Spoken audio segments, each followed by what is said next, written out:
Tim SAR gabungan di Banda Aceh mengevakuasi seorang anak buah kapal tanker berbendera Malta yang terluka akibat kecelakaan kerja dalam pelayaran.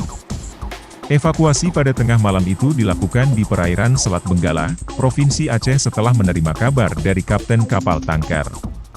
Kepala Basarnas Banda Aceh, Budiono, mengatakan, ABK yang dievakuasi berkebangsaan Filipina bernama Liquigan Romeo.